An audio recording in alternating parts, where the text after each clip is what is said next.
क्योंकि यीशु मसीह का खून एक ऐसा वेपन है, ऐसा हथियार है जो कभी अपनी पावर को लूज नहीं करता। यीशु का खून जो है ये कभी पुराना नहीं होता, हमेशा फ्रेश रहता है, हमेशा तरोताजा रहता है, हमेशा हमें पाक करने के लिए हमारे जिंदगी में मौजूद रहता है, जैसे जैसे हम यीशु के खून को पुकारते हैं। यीशु के खून को थोड़ी देर के लिए पुकारना शुरू कीजिए। Hallelujah, hallelujah. सब दुआ करना शुरू, सिर्फ यीशु के लहू को पुकारिए। हालेलुया। सारे दुआ करना शुरू हो जाए सिर्फ यीशु के खून को। Hallelujah, hallelujah. यीशु के लहू को अपने ऊपर मांगना शुरू कीजिए। हालेलुया। यीशु के खून की तारीफ करना शुरू कीजिए। हालेलुया। अब आप अपने दिल से पहले गाकर खा रहे थे, अब दुआ के जरिए खुदा के बड़े यीशु मसीह के लहू की तारीफ कीजिए। हालेलुया। यीशु के खून में कुदरत पाई जाती है, यीशु के खून में हमारे गुनाहों की मुआफ़ी पाई जाती है, यीशु के खून में हम सब की रहाई पाई जाती है। यीशु का खून जहाँ पर होता है वहाँ पर खुदा का जलाल, वहाँ पर खुदा की हज़ूरी, वहाँ पर खुदा का अब्बर ठहर जाता है, उसकी कुदरत आ जाती है। खुदा हम सब तेरे बेटे के लहू में महफूज है। इन जिंदगियों पर यीशु तेरा पाक और कीमती लहू है।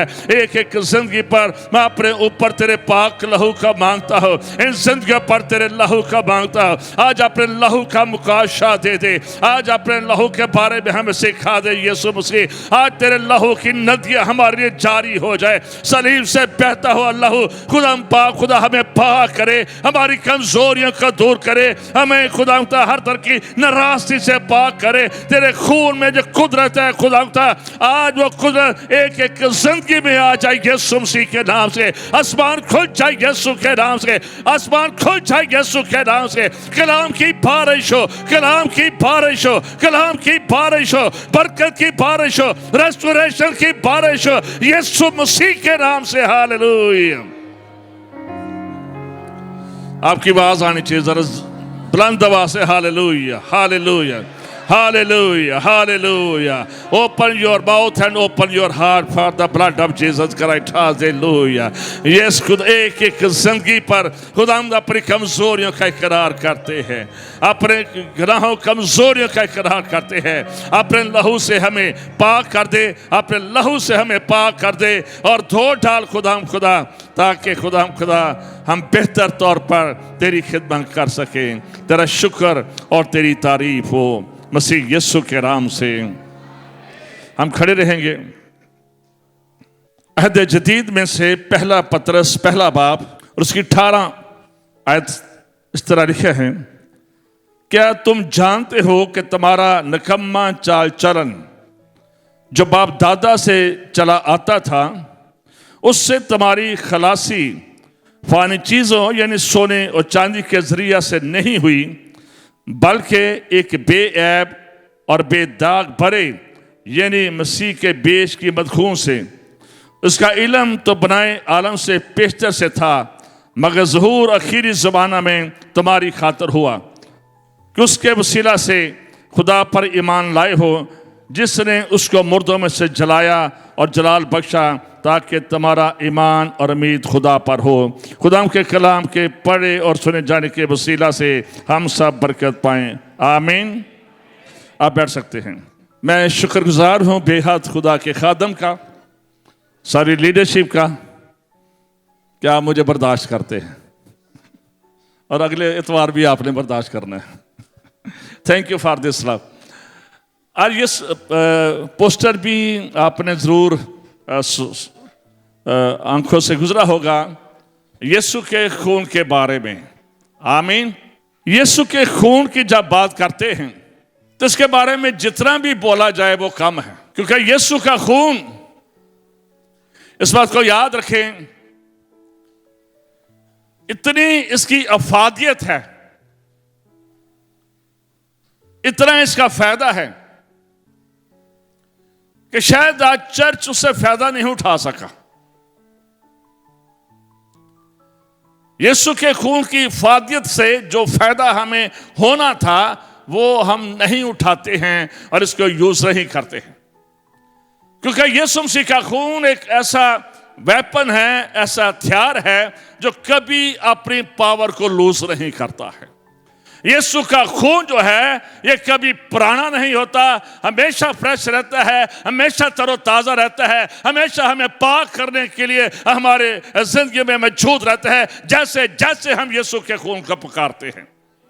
इसलिए अपनी जिंदगी में अपनी दुआओं को इफेक्टिव बनाने के लिए, अपनी दुआओं को मौसर बनाने के लिए हमेशा यीशु के खून को पुकारें। यीशु का खून है ये हमारे लिए आसमान के दरवाजे खोल देता है। बगैर बरे के खून के हम आसमान की बादशाहत में दाखिल नहीं हो सकते हैं।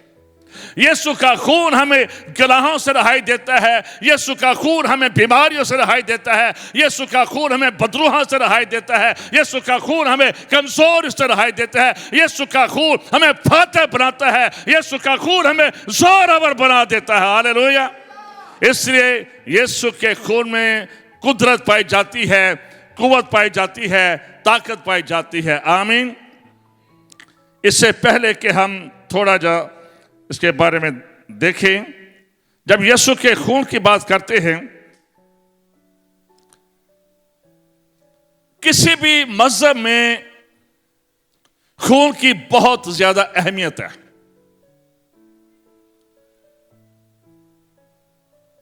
मसीहत में ले लें, यहूदियत में ले लें,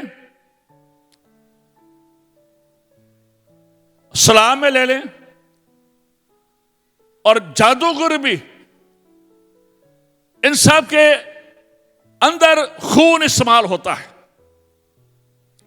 यहां तक कि जितने भी पुरानी कौमें थी, जब ये जंग के लिए निकलते तो ये घोड़ों को ज़बह करते, ये बैलों को ज़बह करते। कई बार जब ये पुरानी फौजें, बुत परस्त कौमें जब दरियाओं को, समुद्रों को पार करते तो ये खून का इस्तेमाल करते। शुरू से लेकर आज तक किसी भी सेक्टर में चले जाएं, आपको खून की कुदरत नजर आती है। हाँ, किसी भी सूरत में अगर आज हम हैं, हमारी जिंदगी है, तो इस बात को याद रखें, अगर खून कम हो जाए फिर भी बीमारियां खत्म हो जाए, ना बने फिर भी बंदा खत्म हो जाता है। खून चलता रहे तो जिंदगी है। इसलिए खून के बारे में जितना भी बोला जा सके, इसकी फायदत को बयान किया जा सके, ये बहुत ही कम है। बाइबल मुकद्दस में जब हम अहबार की किताब पढ़ते हैं तो वहां पर हम देखते हैं कि खून का बेहद जिक्र है। कोई ऐसी चीज नहीं है खेमा इज्तिमा के अंदर कि जिस पर वो खून नहीं लगाया गया था। यहां तक कि हारून कहन और उसके लिबास और जितने भी चीजें खेमा इज्तिमा के अंदर हमें नजर आती हैं, उन सब को बरे के खून से हमेशा मसा किया गया, और जब उन पर खून लगाया जाता था तो फिर उस जगह पर अब्बर और खुदा की कुदरत ठहर जाती थी। और अगर हम काशा की किताब का मुतालिया करें तो वहां पर भी आपको बरे की किताब कहा जाता है। और यही बरा थी कि जॉन बैप्टिस्ट ने जब यीशु मसीह को देखा तो उसने कहा, देखो खुदा का बरा जो जहां के गुनाह उठा लिए जाता है।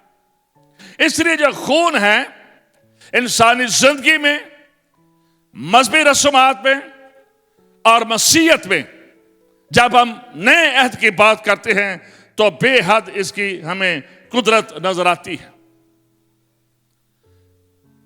यहूदी कभी भी अपनी दहलीज पर, जो दरवाजे की दहलीज होती है, पांव नहीं रखते थे, क्योंकि कई बार जब वो उधर यरूशलेम नहीं जाते थे तो जो कुर्बानियां थी वो इन दरवाजों पर करते थे, इसलिए वो बड़ा पाक इसे समझते थे और अपनी दहलीज पर पांव नहीं रखते थे। आज मेरे अजीजों, जब हम यीशु के खून की बात करते हैं तो इसके बहुत सारे फायदे हैं, लेकिन हम चंद बातों पर सिर्फ गौर करके देखेंगे। मैं सिर्फ रेफरेंस बोलूंगा। अगर लूका 22 बाब पढ़ें तो वहां पर लिखा है, खाने के बाद ये प्याला मेरे खून में नया अहद है, जब कभी पियो मेरी यादगारी के लिए यही किया करो। अभी हम बात करते हैं यीशु मसीह के खून की। यीशु ने अपनी कुर्बानी से पहले जब शागिर्दों के साथ ये फसह खाई और उसने जब वो प्याला अपने हाथ में लिया, और यही वो हुक्म है जिसका हुक्म यीशु मसीह ने दिया कि इसे तुमने मनाना है। तो यीशु मसीह बुनियादी तौर पर कह रहे थे कि मेरी यादगारी के लिए, जब कभी तुम्हें मेरी याद आए, जब कभी तुम्हें याद आए कि मैंने तुम्हारे गुनाहों के लिए खून बहाया है, जब कभी तुम दुखों में फंस जाओ, जब कभी मुसीबतों में फंस जाओ, जब कभी अपने आप को कमजोर समझो, तो मेरे खून को ले लेना, याद कर लेना। और जब तुम मेरे खून को लोगे, मेरे बदन को लोगे, तुम्हें कुव्वत मिल जाएगी, तुम्हें जोर मिल जाएगी, तुम्हें प्रोटेक्शन मिल जाएगी और तुम्हें बरकत मिल जाएगी। इसलिए मेरे खून को भूलना नहीं है। और कोई काम यीशु ने नहीं कहा था कि यादगार के तौर पर करना है, सिर्फ ये कहा था कि इसको याद करना है कि मैंने अपना कीमती लहू तुम्हारे लिए क्यों दिया है। और आज पाक शराकत वाले दिन चर्चेस में इतना रश होना चाहिए, नहीं होता है। अब पाक शराकत के लिए जब हम आते हैं तो वो एक तमन्ना, वो एक भूख और वो प्यास जो है वो ईमानदार के बीच में नहीं होती है। बहुत सारे लोग आते ही नहीं इसको लेने के लिए, वो इसका इस्तेमाल ही नहीं करते हैं। वो शायद ये समझते रहते हैं कि शायद मैं गुनाहगार हूं, मैं अब नहीं ले सकता। यीशु का खून ही तो गुनाहगार के लिए बहाया गया है ताकि ले और पाक हो जाए। अपनी जिंदगी में प्रैक्टिस किया करें। जब भी पाक शराकत होती है, प्रैक्टिस इसमें आया करे, यीशु मैं तेरे खून को और यीशु मैं तेरे बदन को लेता। यह बेहद जरूरी है। आप अपने घर में भी, मैं अक्सर लोगों को कहता हूं, ये मैं अपनी बात कर रहा हूं, मैं कई लोगों को कहता हूं कि आप जरूर दुआ करके, उस शीरे पर दुआ करके आप खुद भी एवरीडे भी कर सकते हैं। जब तुम्हें कभी कमजोर हो, ये तुमसे कहा, जब मेरी यादगारी के लिए, जब कभी तुम्हें मेरी याद आए, ये ख्याल आ जाए, या तुम डर जाओ या कुछ तुम्हारे साथ वाकया हो जाए, तो मेरे खून को, मेरे बदन को ले लेना। ये हर वक्त के लिए है। ये सिर्फ ये नहीं था कि सिर्फ एक ही महीने में एक बार लिया जाए, बल्कि हम किसी वक्त भी खुद भी अगर ईमानदार हैं, यीशु के खून से धुले हैं, तो हम यीशु के बदन और खून को दुआ करके तो ले सकते हैं या अपने खादम से दुआ करा सकते हैं। आमीन। इसलिए यीशु से कहा मेरी यादगारी के लिए यही किया करो। गतसमनी बाग में यीशु मसीह अपने शागिर्दों के साथ दुआ कर रहे थे। आसमान पर जाने से पहले, सलीबी मौत से पहले एक बड़ा मिशन था जिसने कंप्लीट होना था। तो यीशु मसीह जब दुआ करने जाते आगे, शागिर्द पीछे सो जाते, लेकिन यीशु मसीह जब दुआ कर रहे थे तो लिखा है कि यीशु का पसीना खून की बूंदे बांध बांध कर गिर रहा था। इस कदर प्रेशर, और ये इस कदर आप समझ रहे हैं कि इब्लीस भी पूरे जोर में था कि यीशु मसीह को गतसमनी बाग में खत्म कर दे। मैंने पिछले सरमन में भी बताया कि जब यीशु कश्ती में, झील में, गलील की झील में था, तो इब्लीस ने वहां पर भी यीशु को मारने की कोशिश की थी कि ये यहां पर स्टोरी खत्म हो जाए। हेरोदेस ने 2 साल तक बच्चों को मरवा दिया कि यीशु की स्टोरी खत्म हो जाए। यहूदी कहनों ने, फकीर और फरीसियों ने यीशु को मरवाने की कोशिश की, पहाड़ से फेंकने की कोशिश की, लेकिन यीशु मसीह उनके बीच से निकलकर बच जाते थे। यहां पर भी यीशु मसीह ने, हम देखते हैं जब दुआ की है, इसका जब प्रेशर है कि इब्लीस चाहता है, असल में यह कफारा सलीब पर होना था और इब्लीस नहीं चाहता था कि यीशु मसीह सलीब तक पहुंचे। इसलिए यीशु मसीह का जो पसीना है ये खून की बूंदे बांध बांध कर गिर रहा है, और जब गिर रहा है तो यीशु मसीह ने एक बात कही, ऐ बाप मेरी नहीं बल्कि तेरी मर्जी पूरी हो। जब हमारी जिंदगी पर यीशु का खून होता है, जब हमारे बदन या रूह यीशु के खून में महफूज होते हैं, तो इस बात को याद रखे, फिर हम अपनी मर्जी पूरी नहीं करते, फिर हम भी कहते हैं खुदा जिस तरह तेरी मर्जी आसमान पर पूरी होती है मेरी जिंदगी में भी तेरी मर्जी पूरी हो। हालेलुया। अपनी मर्जी हमेशा हमेशा खुदा के खिलाफ चलती है। खुदा ने आदम और हवा को बता दिया था कि अगर तुमने ये फल खाए तो तुम मर जाओगे, लेकिन आदम और हवा ने अपनी मर्जी की, अपनी मर्जी की। लेकिन जब हम कंप्लीटली अपने आप को यीशु के खून में छुपाते हैं, हमारे अपने मिशन खत्म हो जाते हैं, अपनी मर्जियां खत्म हो जाती है, अपने इरादे खत्म हो जाते हैं। अपना दिल तो करता है दूसरा ब्याह कर ले, अपना दिल तो करता है किसी के साथ भाग जा, अपना दिल तो करता है तू शराब पी ले, अपना दिल तो करता है तू आज गिरजे ना जा, अपना दिल तो करता है तू हदिया न दे, तुझे ये के देने की जरूरत नहीं है। लेकिन जब हम यीशु के खून में महफूज होते हैं तो ये सवाल हमारी जिंदगी में पैदा नहीं होते हैं। इसलिए हम इस जमीन पर खुदा की मर्जी को पूरा करते हैं और हम शांति से कहते हैं मेरी नहीं खुदा तेरी मर्जी पूरी हो, जब यीशु का खून हमारे ऊपर होता है। आज क्यों हमारी जिंदगी में नाफरमानी हो जाती है, क्यों हम बेईमान बात हो जाते हैं, और उसकी बुनियादी वजह यही होती है कि हम यीशु के खून में कवर्ड नहीं होते हैं, यीशु के खून में महफूज नहीं होते हैं। इब्लीस बार बार यही चाहता है कि हम अपनी मर्जियां करें और खुदा की मर्जी पूरी ना करें। वो यही चाहता है कभी। इसलिए यहां पर भी हम देखते हैं कि जब यीशु का खून बह रहा है तो यीशु मसीह पर कह कर बाप मेरी नहीं बल्कि तेरी मर्जी पूरी हो। जब आप भी यीशु के खून में महफूज होंगे, इस बात को याद रखें, हम कभी भी नाफरमानी नहीं करेंगे। हर वक्त कहेंगे मेरी नहीं खुदा यीशु तेरी मर्जी मेरी जिंदगी में, मेरे खानदान में और कलीसिया में पूरी हो। हालेलुया।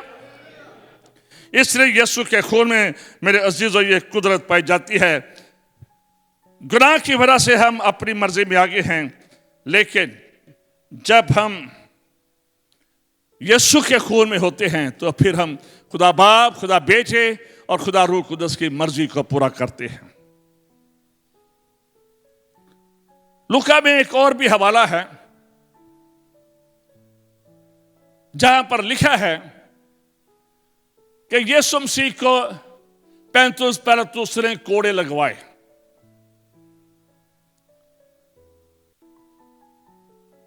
उस दौर में दो तरह के कोड़े होते थे।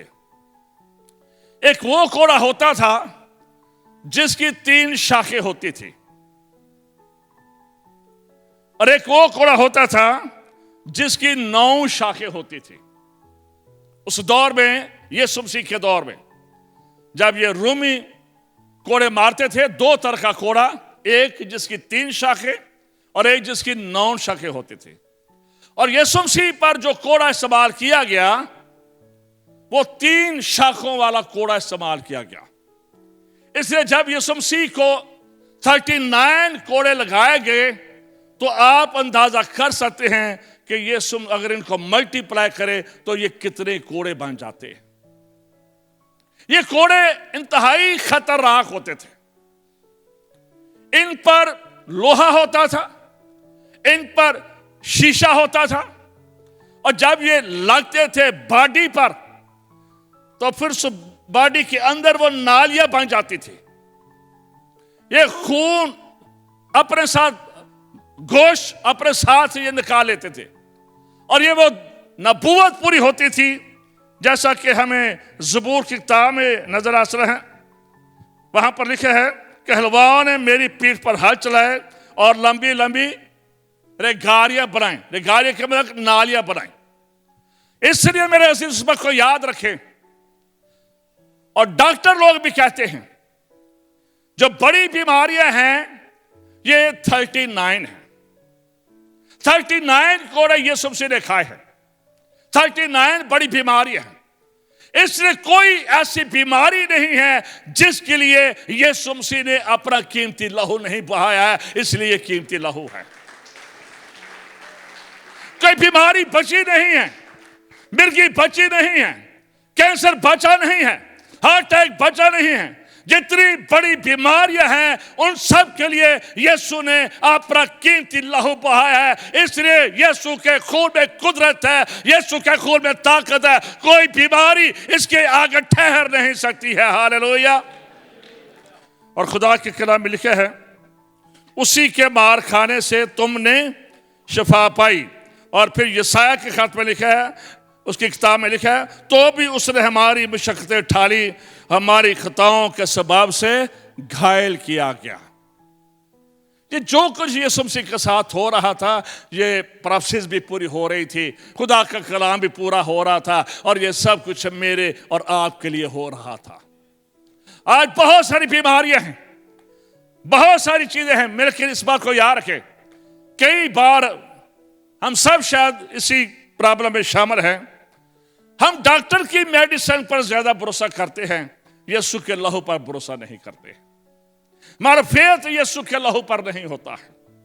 हम डॉक्टर पर ज्यादा यकीन करते हैं, उसकी मेडिसिन पर ज्यादा यकीन करते हैं, लेकिन इस बात को याद रखें कि यीशु के खून से बढ़कर कोई वैक्सीन नहीं है, और यीशु के खून से बढ़कर कोई मेडिसिन नहीं है।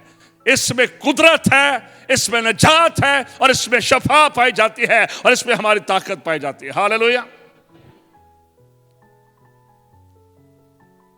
चंगेज खान, उसको कोढ़ हो गया, चंगेज खान को, और जब कोढ़ हो गया उसने बहुत इलाज करवाया, उसको शिफा ना मिली। उसके हकीमों ने या उसके मजहबी रहनुमाओं ने, जो भी उसका मजहब था, उसे ये सलाह दी कि अगर तो अपने बेटे की कुर्बानी कर देना तो तेरा कोढ़ जाता रहेगा। चंगेज खान ने अपने बेटे को कुर्बान कर दिया ताकि वो कोढ़ से शिफा पा जाए, लेकिन लश्करों के खुदा ने, खुदा बंदों के खुदा ने, और खुदावंद रब्बुल फाज ने, आसमान और जमीन के मालिक ने अपने बेटे यीशु मसीह को कुर्बान कर दिया ताकि मैं और आप शिफा पा जाए। हालेलुया। ये फर्क है दुनिया में, ये फर्क है आसमानी बाप पे। हालेलुया। बादशाह अपने प्रोटेक्शन के लिए, अपने एक्सटेंशन के लिए दूसरों का खून बहाते हैं, लेकिन जो बादशाहों का बादशाह है, ये लोगों की निजात और शफा के लिए अपने बेटे का खून बहाता है। हालेलुया। इसलिए वो अज़ल से ज़बा किया हुआ बरा है, उसकी कुर्बानी आसमानी है, ऊपर से है, उसका डीएनए नीचे से नहीं है, आसमानी है। हालेलुया। जोरदार तालियां यीशु मसीह के खून के लिए।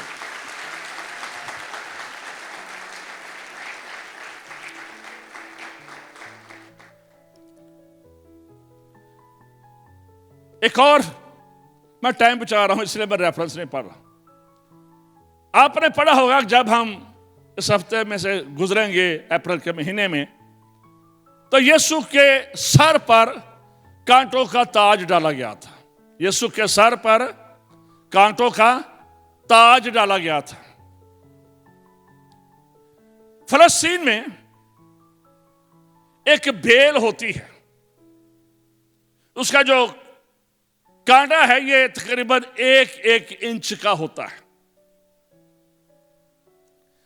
और ये जो बेल है, ये जो कांटा है, इसका जो अगला सिरा होता था उसके ऊपर पॉइजन होता था, जहर होता था। इसलिए जब इसका ये ताज बनाया गया और फिर जब इसके मसीह यीशु के सर पर ये आराम से नहीं रखा गया था, ऐसे करके, और पर्पस क्या था कि यीशु यही खत्म हो जाए। पर्पस क्या था कि यीशु यही खत्म हो जाए। मैंने आपको बताया कि डेविल ने, इब्लीस ने उसकी फौजों ने कई बार कोशिश की कि यीशु रास्ते ही में खत्म हो जाए। कफारा सलीब पर होना था। यीशु ने जो नारा मारना था, इट इज ए फिनिश, ये सलीब पर मारना था।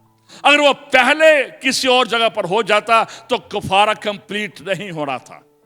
ये खुदा के एक वक्त था, खुदा के मंसूबा था, वहां पर जाकर हो रहा था। इसलिए बार बार अब्रीस यह कोशिश कर रहा था कि वो कांटों ही से, उस ताज ही के वसीला से यीशु मसीह की डेथ हो जाए, लेकिन यीशु मसीह की डेथ नहीं हुई थी। ये कांटे जब आदम और हवा ने गुनाह किया और जब ये छुप रहे थे खुदा से, आदम तो शायद गुनाह करके बड़ा मुतमिन लगता था, उसे कोई परवाह नहीं थी, लेकिन खुदा उसे ढूंढ रहा था, खुदा से तलाश कर रहा था, आए आदम तू कहां पर है। आज भी खुदा तलाश करता है, आदम तू कहां पर है। और फिर वहां पर हम देखते हैं कि छोटी सी हमें एक शबीह नजर आती है कि उस वक्त भी जानवरों को ज़िबा किया गया इंसान का नंग ढांपने के लिए। ये एक पिक्चर थी। पूरा पुराना अहदनामा कुर्बानियां जो हैं, ये पिक्चर हैं यीशु मसीह की सलीब की। जब आप खैमा इत्तबा का अंदर का नजारा करते हैं तो ये सलीब हमें दिखाता है। जब खैमा इत्तबा को ऊपर से देखा जाता था, अगर आप उसको ऊपर कैमरे से व्यू करके देखें और जिसके इर्द गिर्द जब ये खैमे लगते थे बनी इसराइल के, तो ये यीशु की सलीब को बयान करते थे। इनकी शबीह ऐसे बांध जाती थी। खैमा इत्तबा के अंदर, हैकल के अंदर ये ऐसी शेप बांधती थी। आज भी बड़े बड़े चर्चेज आप देखें, उनके ऐसे विंग होते हैं, जो पुराने चर्चेज हैं, विंग होती है, वो सलीब की शेप दी होती है। रोमी सिपाहियों ने ये ताज यीशु मसीह के सर पर रखा ताकि यीशु मसीह खत्म हो जाए। और जब आदम और हवा ने गुनाह किया और जब उनको सजाएं दी गई, आदम को अलहदा सजा, हवा को अलहदा सजा, शाम को अलहदा सजा, तो एक सजा यह भी थी, यह जमीन तेरे लिए ऊंट कटारे उगाएगी। यह जमीन तेरे लिए ऊंट कटारे गाएगी और तो खून पसीने की खाएगा। यह लानत थी, यह बरकत नहीं थी। यह लानत थी कि यह जमीन, आज कई लोगों की जिंदगी के बीच में, मियां बीवी के बीच में कांटे ही कांटे हैं। चुभते रहते हैं एक दूजे को। आज कांटे ही कांटे हैं उनकी जिंदगी में। बच्चों के बीच में कांटे हैं, कारोबार के बीच में कांटे हैं, हमारी जिंदगी में कांटे हैं। बहुत जल्दी हम ऑफेंड हो जाते हैं, बहुत जल्दी हम खौफ की हालत में आ जाते हैं। लेकिन यीशु मसीह ने मुझे और आपको बरकत देने के लिए, शख्सी बरकत देने के लिए, मियां बीवी को बरकत देने के लिए, बच्चों को बरकत देने के लिए उन कांटों को उठाकर अपने सर पर रख लिया ताकि हम लानती ना रहे, हम बरकत के नीचे आ जाएं। हालेलुया। हमें बाबरकत बनाने के लिए यीशु ने वो कांटे, वो लानते अपने सर पर ले ली। कई बार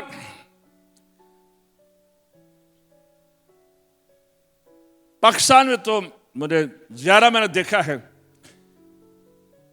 कई बार हम लानतों पर गौर नहीं करते।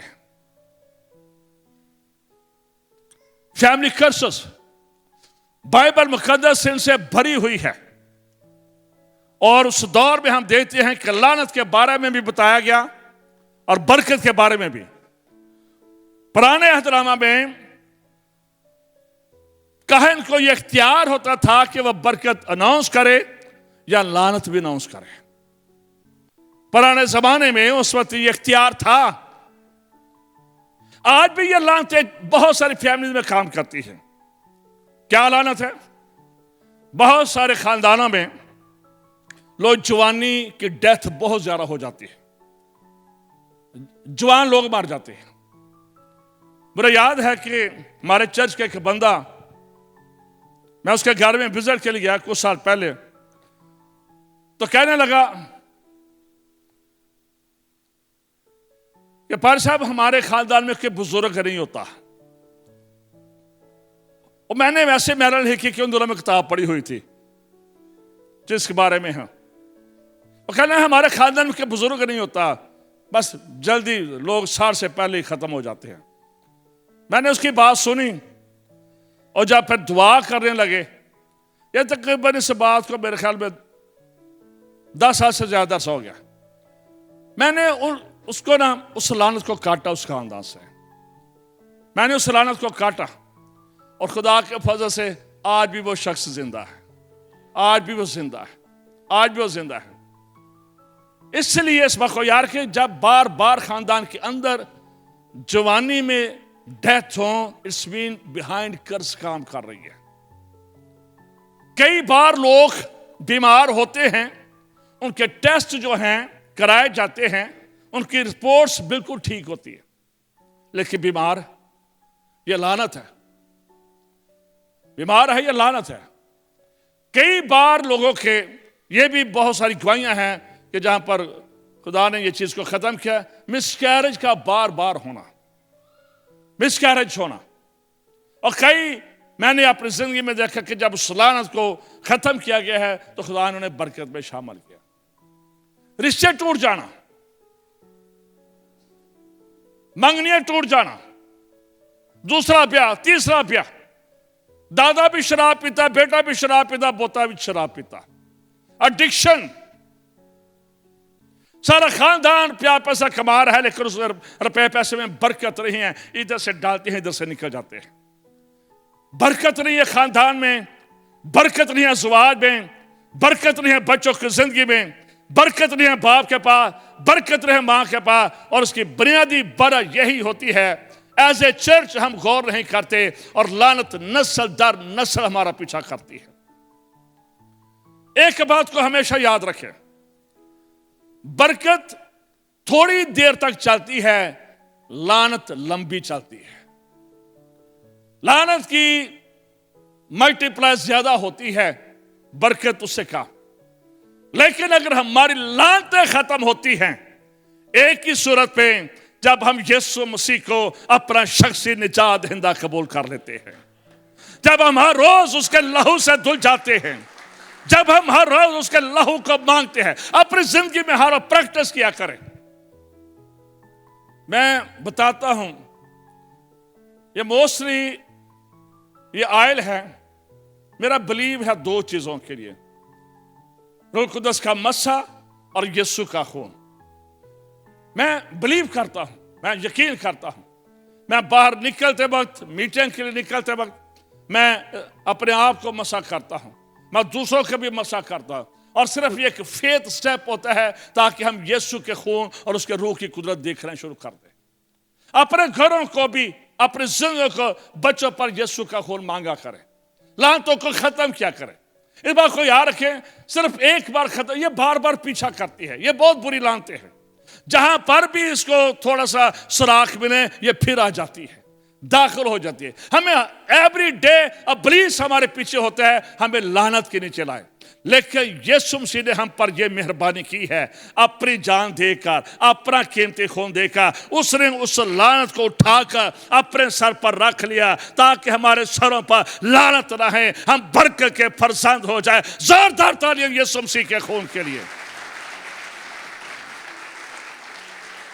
इसलिए यीशु का खून मेरे अजीजों कीमती खून है, और ये सबसे ज्यादा कीमती खून है क्योंकि यह आसमानी खून है, यह जमीनी खून नहीं, जिसकी पावर खत्म नहीं होती है, इसकी कोई एक्सपायरी डेट नहीं है। बहुत सारी मेडिसिन 6 महीने बाद खत्म हो जाती है, but Jesus blood never expire, hallelujah. इसमें हर दम ताजा जिंदगी पाई जाती है। जब भी आप लेते हैं आप पर कुदरत ठहर जाती है, आप पर बरकत ठहर जाती है, आप पर ग्लोरी ठहर जाती है, आप पर जलाल खुदा का ठहर जाता है, हालेलुया। अपने बच्चों पर हमेशा ले, अपनी जॉब पर हमेशा यीशु के खून को ले, अपनी हर चीज पर यीशु के खून का प्रैक्टिस करें, आदत बनाएं, आदत बनाएं, दूसरों को भी बोले यीशु के खून में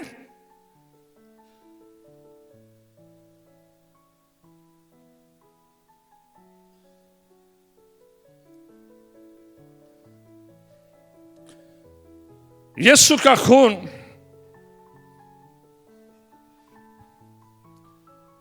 हमें तमाम गुनाहों से भी पाक करता है।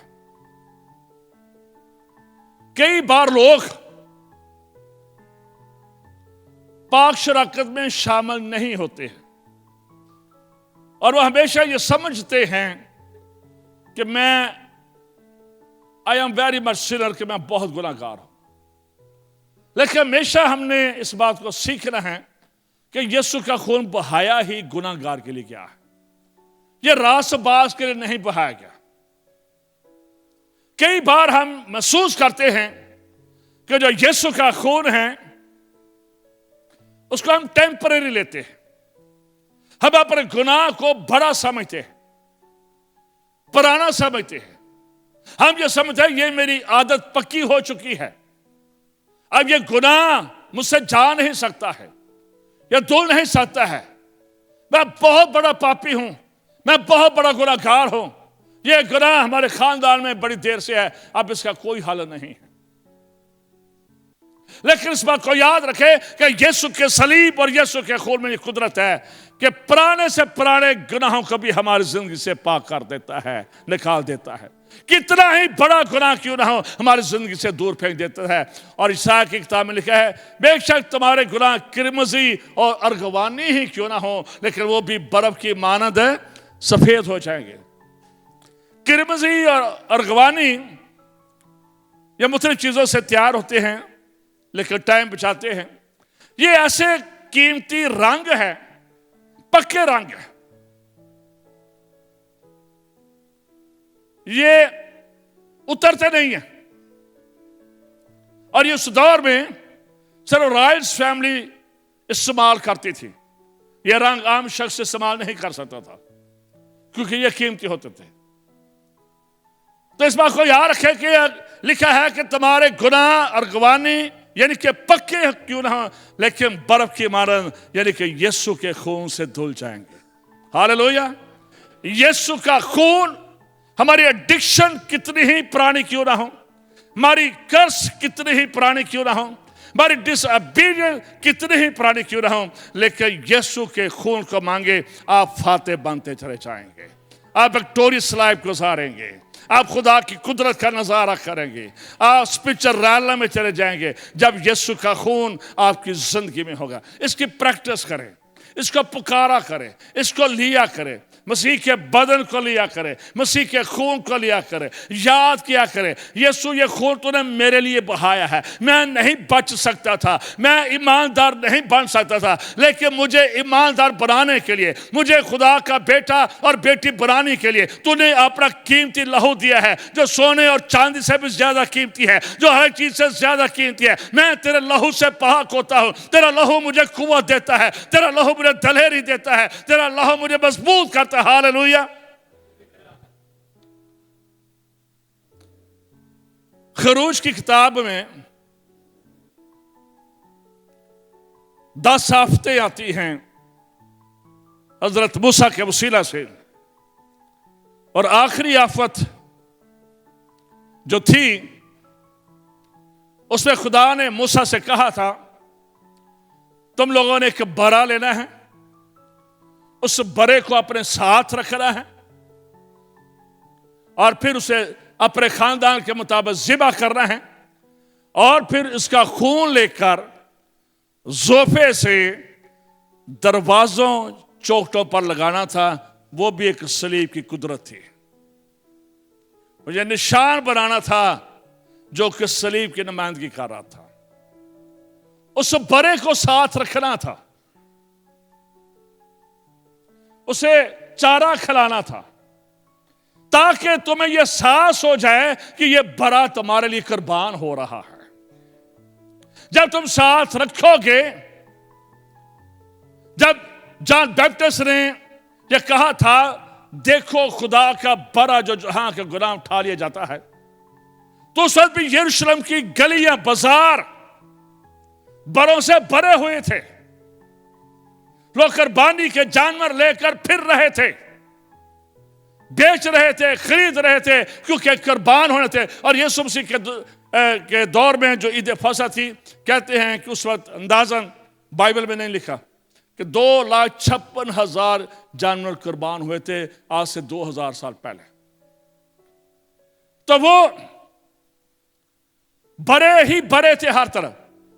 इसलिए जॉन बैप्टिस्ट ने जब यीशु मसीह को देखा तो उसने ये नहीं कहा कि यीशु मसीह नासरी आ रहा है, उसने ये नहीं कहा कि अंगूर का हकीकी दरख्त आ रहा है, उसने ये नहीं कहा कि आलमगीर निजात हिंद आ रहा है, बल्कि जब उसने देखा तो चिल्ला उठा, शाउटरी जोर से ये पुकारता, देखो खुदा का बड़ा जो कि जहां के गुनाह उठा लिए जाता है। हालेलुया।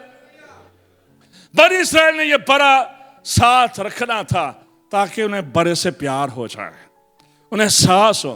हमें सांस नहीं है, चीजें मुफ्त मिल गई हैं, निजात मुफ्त मिल गई है, फजल मुफ्त हो गया है, कुर्बानी यीशु मसीह दे गया है, हम लाडले लाडलियां बन गए हैं। बस हम क्या लेके हमने सांस नहीं किया है, यही वजह है हम अफादियत को फायदा उठा ही नहीं सके। जो खून के कुदरत है, इसकी इतनी कुदरत है, हमने सिर्फ इसका सीजन, ईस्टर वाले दिनों में इसका सीजन होता है, उसके बाद बात खत्म, गीत खत्म, मैसेज खत्म। इसलिए बड़े ने सांस रखना था, तुम्हें सांस हो जाए, इस बड़े ने तुम्हारी जान छुड़ानी है। और फिर जब उस बड़े को ज़बह किया गया और जब मौत का फरिश्ता आया, तो जिस जिस घर पर वो निशान बना हुआ था, जिस जिस दरवाजे पर खुदा ने खुद उस दिन विजिट किया, जिस जिस दरवाजे पर वो निशान था, उस खानदान के अंदर मौत दाखिल नहीं हुई। बाकी मिस्रियों के, बादशाहों के पलौठे मर गए, हर चीज का पलौठा मर गया, जानवरों का पलौठा मर गया, लेकिन जश्न के इलाके में कोई एक ना तो जानवर मरा ना कोई इंसान मरा। लेकिन शर्त क्या थी? एक शर्त थी। शर्त यह थी कि तुमने घर के अंदर रहना है, उस बड़े के खून के नीचे रहना है। शर्त यह थी। अगर तुम गली में होगे, अब मूसा तेंजी लगा रहा वे, अगर तुम गली में होगे, चौके में होगे, खेतों में होगे, बाजारों में होगे, तो फिर मर जाना था, तो कोई पता नहीं मरे भी। लेकिन जरूरी था कि बनी इस्राएल के लोग उस घर के अंदर हों, उनकी प्रोटेक्शन, उनकी हिफाजत सिर्फ और सिर्फ घर के अंदर थी। उस घर पर, जिस घर के दरवाजे पर, चौखट पर बड़े का खून लगा दिया गया था। आज कई बार हमारी जिंदगी में मसाइल आते हैं, सफरिंग आती हैं, दुख आते हैं, तकलीफ आते हैं, हम गिर जाते हैं, कमजोर हो जाते हैं, खुदा से दूर निकल जाते हैं, गुनाह में पड़ जाते हैं, फिर से दुनिया में वापस चले जाते हैं। और उसकी बुनियादी वजह यही होती है, we are not covered in the blood of Jesus Christ. हम यीशु के खून में नहीं हैं, इसलिए हमारे नुकसान होते हैं, हमारे पे पैसे के नुकसान होते हैं, हमारी औलाद नशे में चली जाती है, हमारे ज़वाजी बंधन में वीकनेस आ जाती है, रिश्ते टूट जाते हैं, और पे पैसे में बरकत नहीं होती है, इसलिए कि हम खून से बाहर होते हैं। हमेशा अपने ऊपर, मैं फिर से बार बार कह रहा हूं, अप्लाई किया करे मां से, यीशु मैं तेरे खून को लेता हूं, यीशु मैं तेरे खून को पीती हूं, यीशु मैं अपने बच्चों पर तेरे लहू को लेता, यीशु मैं अपनी गाड़ी पर तेरे लहू को लेता, अपने घर पर यीशु तेरे लहू को लेता हूं। हर चीज जो उस घर के अंदर थी वो महफूज हो गई थी। जब आप यीशु के खून में हैं, सिर्फ आप ही महफूज नहीं होंगे, आपका खानदान भी महफूज हो जाएगा, आपके सारे एसर उस खून में महफूज हो जाएंगे, क्योंकि यीशु का खून हमें प्रोटेक्ट करता है और हमें महफूज करता है। हबार की किताब में यौम कफारा का जिक्र है। यौम कफारा साल में एक दिन मनाया जाता और पूरी बनी इसराइल इंतजार करती, अहले यहूद इंतजार करते थे इस ईद का। सरदार काहिन साल में एक मर्तबा उस कुर्बानी को लेकर पाक तरीन मकाम में जाता था। उसे जाकर वहां पर वो छिड़कना होता था और उस पर खुदा का जलाल और खुदा का अबर ठहरता था। और यह सिर्फ साल में एक मर्तबा होता था। और जो सरदार कहन होता था उसके पेड़ के साथ ये घंटियां बांधी गई होती थी और कहते हैं कि वो उछल उछल कर जाता था। जब वो ये खून को छिड़कता था उस पाक तरीन मकाम में, जंप मार मार कर जाता था ताकि उसकी घंटियों की आवाज आती रहे, उसकी घंटियों की आवाज आती रहे। और उसके पांव पर रस्सी बांधी होती थी, अगर उसकी जिंदगी में गुनाह होता तो वो मर जाता था और कोई अंदर जाकर उसको उठा नहीं सकता था। तो 1 साल के जब वो वापस आता था, बनी इस्राएल के जो लोग थे वो दुआएं कर रहे होते थे, उनको 1 साल का माफी नामा मिलता था कि 1 साल के लिए तुम्हारे गुनाह माफ हो चुके हैं। हर साल उन्हें अपने गुनाह, अपने बड़े की कुर्बानी देकर, खून देकर हर साल के लिए उन्हें गुनाह माफ कराने पड़ते थे। लेकिन यीशु का खून जब आ जाता है, इस बात को याद रखे, वो एक ही कुर्बानी है, एक ही यीशु है, एक ही खुदा का बारा है, एक ही सब कुछ है जिसके वसीला से हमारे गुनाह भी धुल गए हैं और हम आसमान के बादशाह के वारिस भी हो गए। आइए अपनी जगह पर खड़े होते हैं। Hallelujah, hallelujah. कीबोर्ड पर आज जल्दी से 2-3 मिनट के लिए। Hallelujah, hallelujah. आइए 2-3 मिनट के लिए अगर आप सामने आना चाहते हैं तो हम जल्दी से हाथ रखकर आपका दुआ करेंगे। हालेलुया। अगर कुछ समय, आइए आंखें बंद कर लीजिए। अगर समझते हैं कि आपके साथ ये मिसहैप हो रहा है, कि प्रॉब्लम आ रही है, तो जल्दी जल्दी से हम दुआ करेंगे। Hallelujah, hallelujah. आइए दुआ करना शुरू कीजिए। आइए यीशु के खून को पुकारना शुरू कीजिए। और बार बार आपकी जिंदगी में आजमाइश आ रही है, आप आजमाइश में गिर जाते हैं, आपका डरावने ख्वाब आ रहे हैं, आपकी जिंदगी में खौफ रहता है, आपकी जिंदगी में आप समझते हैं कोई ना कोई प्रॉब्लम आ रही है, तो आइए हम यीशु के अल्लाह को, आइए यीशु के अल्लाह का पुकारना शुरू कीजिए। हालेलुया, हाले। थोड़ी देर के लिए ईमान से, खुदा मुझे ये फजल दे कि मैं तेरे अल्लाह को अपनी जिंदगी में ले सकूं, मेरी मदद कीजिए। हाल अगर कोई आना चाहता है सामने तो आ जाए। Hallelujah, hallelujah. यीशु के खून के लिए हालेलुया। मैं पास्टर हेनरी साहब से दरखास्त करूंगा कि वो आ जाए। Hallelujah, hallelujah. आप आई लाइन बनाते चले जाए जल्दी से। हालेलुया। हम जल्दी जल्दी दुआ करेंगे। हालेलुया, हाले। थोड़ा सा और ऊंची बेटा करो। आइए थोड़ी देर की दुआ करना शुरू करें। हालेलुया।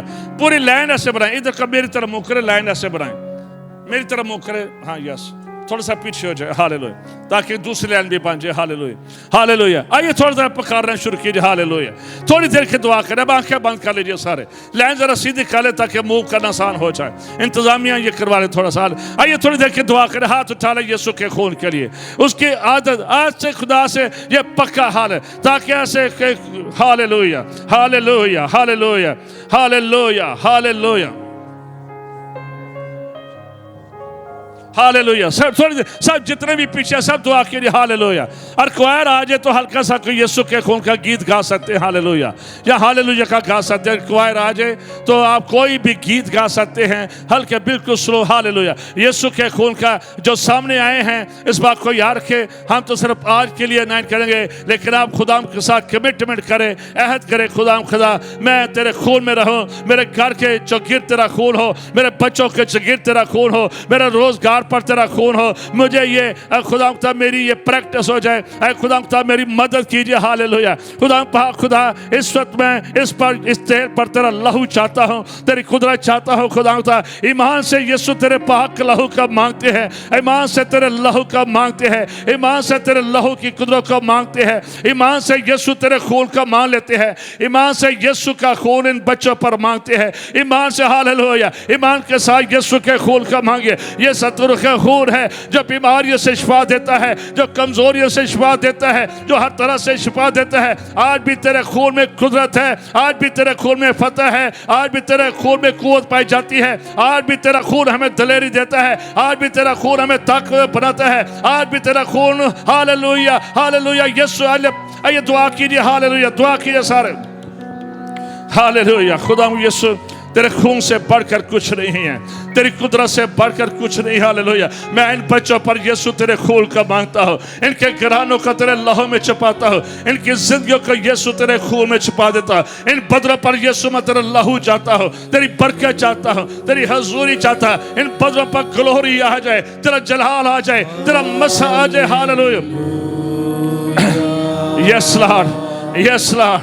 हम तेरे खून की तारीफ करते हैं, हम तेरे खून की सताइश करते हैं, हम तेरे खून की हमद करते हैं। ऐ खुदा के भरे, तुझे जहाँ के गुनाह उठा लिया जाता है। तेरा खून जो आज से 2000 साल पहले मेरे लिए इस जमात के लिए बहाया गया है, मैं तेरे खून का मांगता हूँ, तेरी बंदियों पर तेरे लहू का मांगता हूँ। तेरा लहू खुदा तेने बहा करे, तेरी हजूरी ने बहा करे, तेरी कुदरत ने बहा करे, तेरा मसीह ने बहा करे।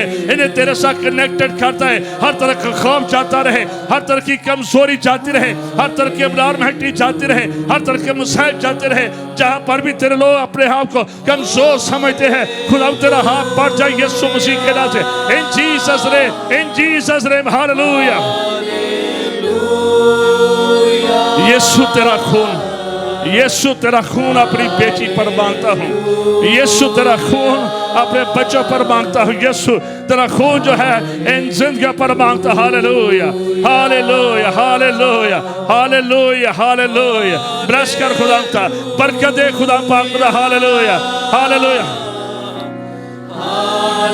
पास्टर हैनी, पास्टर तरह जरा सब पर 1 मिनट के लिए हाथ रखे, दुआ करना शुरू। हालेलुया। यीशु मसीह के नाम से, इन जीसस नेम, इस खून की कुदरत के वसीला से अपनी तेरी शिकायत है, इन पत्थरों से तेरी शिकायत है, जादू गिरफ्त तुम्हारी शिकायत है, लानत तुम्हारी शिकायत है, मायूसियत तुम्हारी शिकायत है, बीमारियां तुम्हारी शिकायत है, हर तरह डिप्रेशन तुम्हारी शिकायत है। हर तरह के बंद दरवाजे इस जमीन पर यीशु के लहू से खुल जाए, यीशु के नाम से। दुआ करें सब। Hallelujah, hallelujah, hallelujah, hallelujah. आइए हाथ उठाकर दुआ करना शुरू कीजिए। पीछे वाले पे हाथ उठाकर, खुदा बाप ये तेरे लोग हैं, ये तेरे गला की भेड़े हैं, इन पर रहम जारी कर दे, इन पर अपनी बरकत को, कुदरत को जारी कर दे। तेरा सामान खुल जाए यीशु मसीह के नाम से। रूह खुदा की कुदरत आ जाए। आए खुदा के बड़े, इनके बोझ उठा लिया जाए। तूने कहा आए थके मांदो और बोझ से दबे हुए लोगों, ये तेरे पास आए हैं। इन्होंने तेरी तरफ कदम बढ़ाया है खुदा पाक खुदा।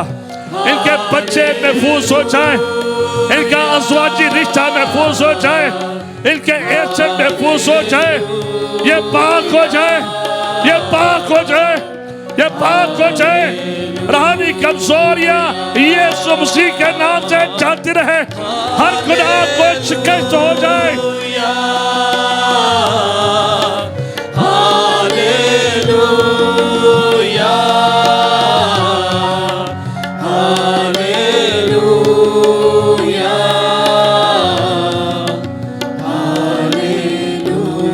खुदा बाप आज के बाद मेरी ये बेटियां, ये बहनें, कोई बीमारी इनके पदरों में न रहे।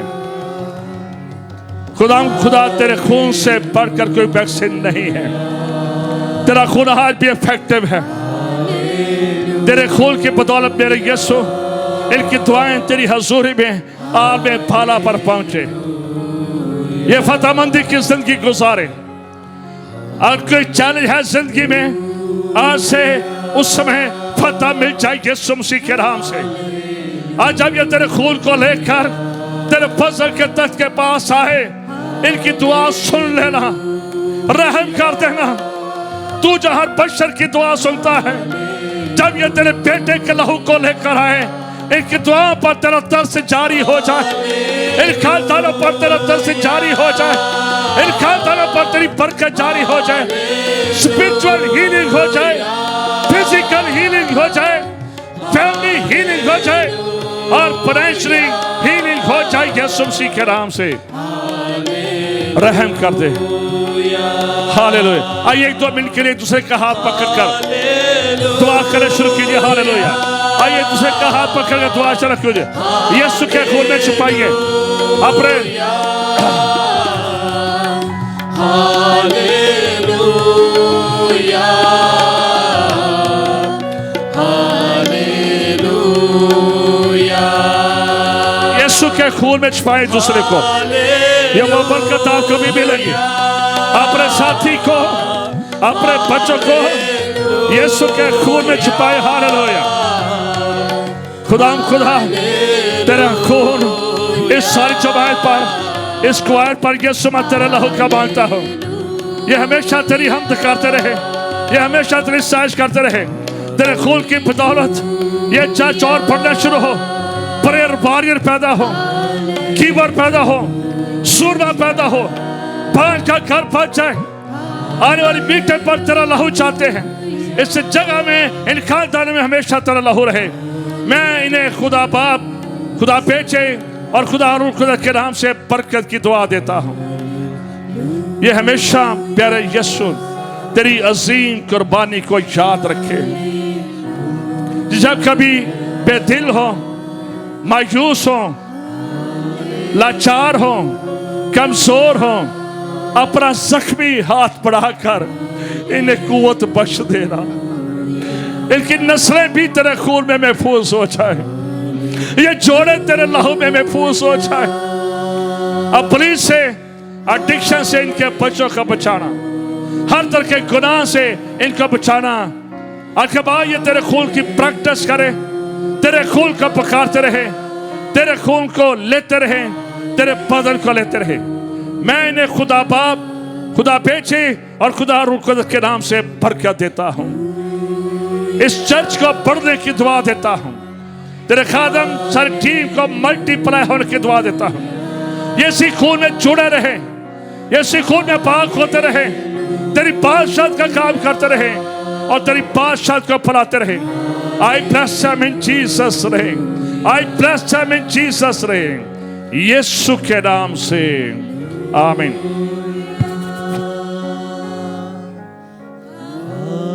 हालेलुया।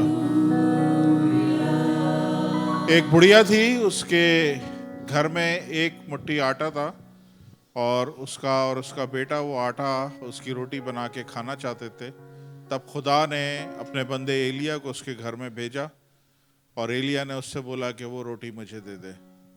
और उसने जब वो रोटी उसको दी तो उसके बाद बाइबल बताती है कि वो बुढ़िया के घर में जब वो मर रही थी सबने छोड़ दिया था, लेकिन उसके बाद उसके सारे ख़ानदान, रिश्तेदार और पूरा कुंबा आके उसके साथ रहने लगा, क्योंकि खुदा ने उसके आटे तेल पे ऐसी बरकत डाली कि वो ख़त्म ही नहीं हो रहे थे। सुने मैं क्या कह रहा हूँ? खुदावंद आप लोगों की ज़िंदगियों के सीज़न को चेंज करता है, और जब वो चेंज करता है तो खुदा किसी को भेजता है। कभी भी ऐसे मौके को आप लीलियंट नहीं लें, इजी नहीं लें कि खुदा का खादिम इतनी दूर से आया है और आप लोग उसको ये ना समझें कि कुछ नहीं होने वाला है। मैं बता रहा हूं कि इनके हाथ रखने से आपका सीजन चेंज हो सकता है। जितनों पे आज खुदा के खादिम ने हाथ रखा है, तेल से मसा किया है, मैं ईमान रखता हूं कि आपके सीजन चेंज होंगे। हालेलुया। जिस सीजन में चल रहे हैं खुदा उसको स्टॉप कर रहा है और नया सीजन, जैसे वो बुढ़िया के घर में था ओवरफ्लो का, ऐसे ही ओवरफ्लो आपकी जिंदगी में होगा। हालेलुया। जोरदार तालियां खुदा के खादिम के लिए। तशरीफ रखें जल्दी से, हमारे पास टाइम निकल रहा है तेजी से।